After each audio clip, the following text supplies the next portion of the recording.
welcome back to another exciting episode of Let's Play Wagyan Land.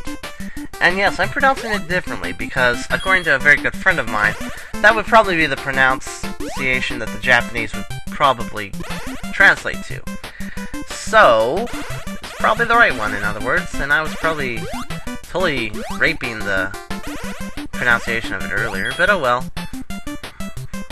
And we are on the lake level, where we have to deal with more crabs and quite a few cheeps, or just normal fish, that is. And honestly, they're not too bad. If they moved faster, they would certainly be a problem, but compared to this level, there's a later level where the fish really become a problem. Anyways, here we go. Let's jump off the staplers, because that's what they look like. And, geez, those springboards are so finicky, because half the time, you jump off of them, you won't have any velocity. If you decide to just go for it, you'll just die.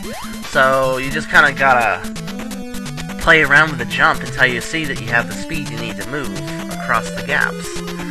Anyways, yes, it is a palette change boss. Lovely, isn't it? Since the programmers were obviously quite lazy, and honestly, this is just another boring memory game, I'm going to speed this up. So, hold on a minute.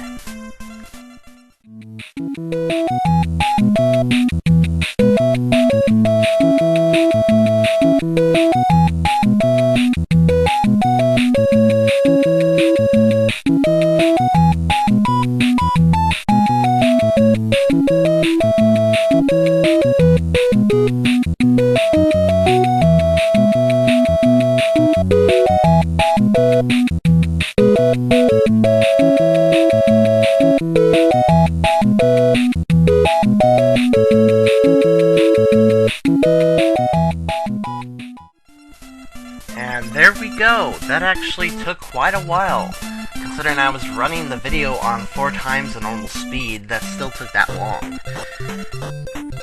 You know, actually, I think I figured it out. The programmers weren't being lazy. This is obviously the first Gator boss's sister that we were fighting. So it wasn't that the programmers just lazily changed the colors to pink for whatever reason. This is the sister of the first boss that we fought that was a Gator. There you go. Anyways, we won that by cheating, yay. And now we move on to a rather short level, the Wagyan village, in fact. And there isn't much to say about this place. You have your typical village things like canes and jumping shoes and spike balls and, you know, all the usual things. Honestly, for some reason, this place reminds me of the Smurf village. I don't know. A lot of purple. And, yes, you saw something weird back there, didn't you? Spinning thing, a little spinny thing in the trees. Well, I didn't bother to mess with that right now, but I will in the next segment. I just didn't feel like it this time.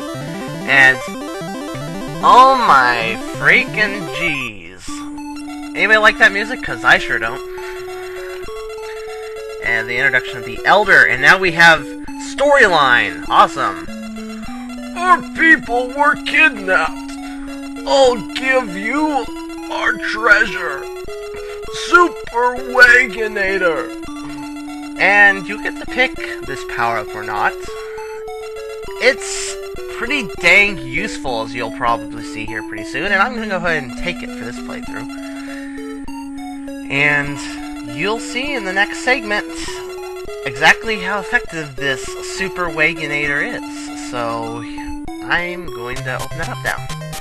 When we exit the village, here we go. Sorry for the little bit of skipping there. In fact, I was actually splicing 2 videos together. I'm actually kind of surprised they fit together. And here we go! With the Super Waganator, or Wagyanator, whatever. Anyways, as you can probably tell, it's like a really freaking powerful roar, and it freaking rocks. I don't know if it kills them, though. And, here, let's mess with one of the spinny things.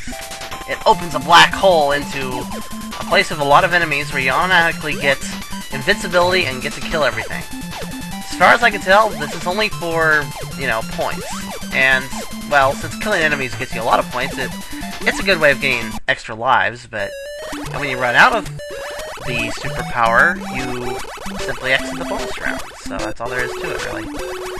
Not really all that interesting, but I'm sure some of you were curious to find out what it is. And here we go. Let's go off to the graveyard. I hate these jumps. But I love this power-up. Kill everything. In fact, its invincibility, it's not even really necessary. Well, in some places it's still pretty good to avoid taking damage, but here we got a different variety of fish for once that are kind of annoying, actually. And, like, for example, right there. Yeah! Okay. Let's try it again. And these jumps really suck. Invincibility is nice, though, because it does speed you up, making pretty much any jump very easy to do. And then, I probably have to take my time through this level. This actually could be, at least for this one playthrough, the hardest level, actually, because when we beat this level, we will lose our awesome power-up, but we will gain something much better. Well, much better assuming you don't care about killing enemies and just want to get through the level quickly anyways. We'll see. But for now, let's get through here in another bonus round, and this time it's actually in the way for whatever reason. I guess I'll take it. And look at the polka dots! Somebody really doesn't have interior decorating skills whatsoever. Seriously. It's actually possible to kill every enemy in this place, and you can backtrack if you miss something, but it doesn't really do anything. You don't get like, hey, you killed all the enemies, here's a 1-up. No, it doesn't really do that. You just sit there until your invincibility runs out the rest of the way, and wonder why you went to all the effort. And I think we're through the annoying part. Hopefully. No, not quite. We are nearly done, I think. This is one of the longer stages. And here I sit, wasting my invincibility. Alright, here we go. I have to be careful though. Oh, that was a little close. And here we go! More storyline. It's actually Wagyan's brother.